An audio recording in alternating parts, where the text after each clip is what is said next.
परत बाजूला झालं असं वाटतं. नाही नाही गटबाजी किंवा आवाडे हळवणकर गट आमच्या बीजेपीमध्ये तसं काही नाही आहे. फक्त थोडा गैरसमज झालेला आहे. म्हणजे जे आमचे नगरसेवक आहेत, 5 नगरसेवकांना जे विषय पटलेले नाही आहे, तो फक्त त्यांचा गैरसमज आहे. कारण आम्ही मागच्या वेळी जे टेंडर काढलं होतं ते टेंडर म्हणजे थोडक्या गोष्टीसाठी होतं. कचरा उचलणे आणि कचरा तिथं नेऊन टाकणे.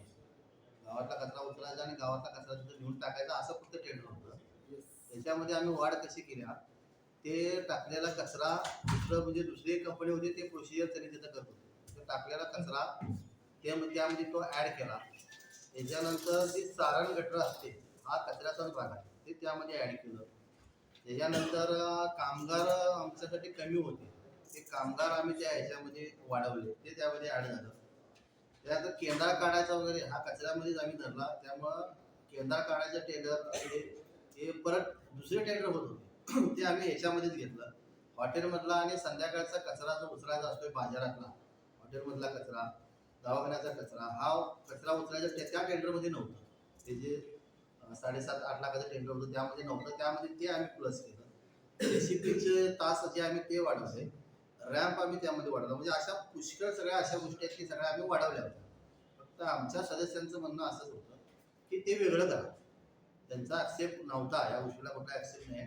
त्यांचं म्हणणं होतं फक्त ते वेगळं करा, एकत्र करू नका. एकत्र करण्याचा उद्देश आमचा असा आहे की स्वच्छतेच्या ह्याच्यामध्ये येणाऱ्या सगळ्या गोष्टी आम्हाला एकाच माणसाला आम्ही जर दिल्या, एकाच कंपनीला जर आम्हाला दिल्या, तर आम्हाला ते सांगता येतं किंवा हे तुझंच काम आहे ना, तर कर. सारण गटर जर स्वच्छ नाही झाले, आम्ही दुसऱ्याला टेंडर दिलं तर ते काय म्हणणार, सारण गटर त्यानं स्वच्छ केलं त्याला मी काय करू. याचा आमचा हेतू काय, हे सगळं मिळून एकत्र करायचं. हे आम्ही आमच्या सदस्यांना लक्षात आणून द्यायला लागलो, हे लक्षात त्यांच्या आलेलं आहे.